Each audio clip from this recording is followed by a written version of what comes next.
Before we begin, remember this. Every crime has two stories.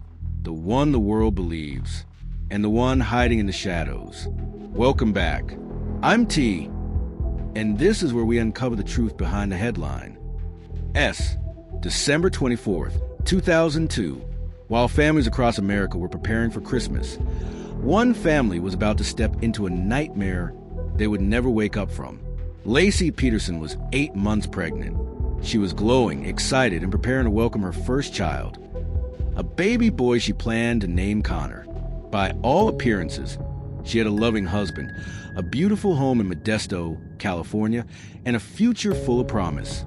But on Christmas Eve, she vanished, and what investigators would later uncover would shock the entire country.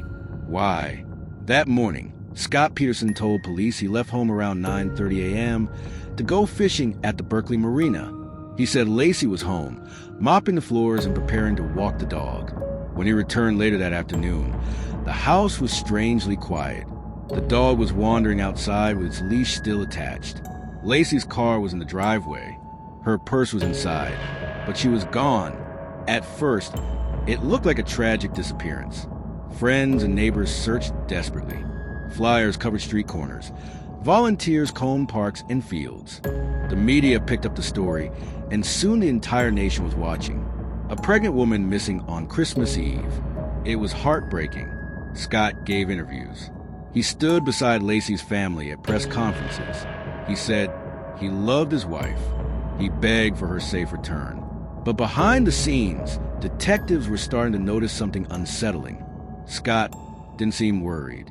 He seemed distant, detached, almost rehearsed. And then they discovered something that would change everything. Scott was having an affair. Her name was Amber. And here's the part that stunned investigators. Weeks before Laci disappeared, Scott had told Amber he had already lost his wife. He said this would be his first Christmas without her. But at that time, Laci was still alive. Why would a man say he was a widower before his wife even went missing?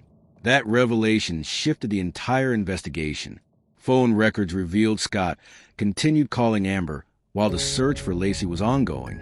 He attended candlelight vigils for his missing wife, then stepped outside to whisper loving words to his mistress. The nation began to turn on him. Then came another disturbing detail. Scott had purchased a small fishing boat just weeks before the disappearance.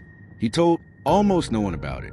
On Christmas Eve, he claimed he drove nearly 90 miles alone to fish in cold December water. Investigators found this odd, very odd, especially when months later, in April 2003, 2 bodies were discovered near the very same shoreline where Scott said he had been fishing. It was Laci and her unborn son, Connor. The location was chilling. The timing was devastating. The coincidence, too strong to ignore. Scott Peterson was arrested days later. When police stopped him, he had dyed his hair. He had cash, camping gear, multiple cell phones. Was he planning to run, or was it just paranoia? At trial, prosecutors painted a picture of a man who wanted freedom. Freedom from marriage, freedom from fatherhood, freedom from responsibility. They argued that Scott saw his pregnant wife not as a blessing, but as an obstacle. The defense argued the case was circumstantial. There was no eyewitness, no direct confession, no murder weapon. But the jury focused on motive, lies, and behavior.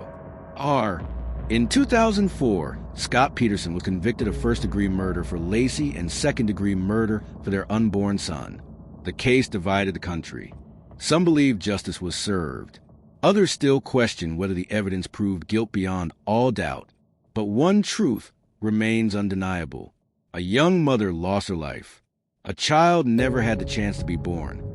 And a community was forever changed. This case forces us to ask a chilling question. How well do we truly know the people closest to us? Could someone live a double life right in front of us without us ever noticing? Or were there signs all along? Let me know what you think in the comments. Do you believe Scott planned this from the beginning, or did something spiral out of control? If you're new here and you enjoy deep, emotional, true crime stories told with facts and respect, make sure you subscribe, like this video, and share it. Your support helps this channel grow and allows more people to hear these stories. This is T.E., and I'll see you in the next case. Thank you.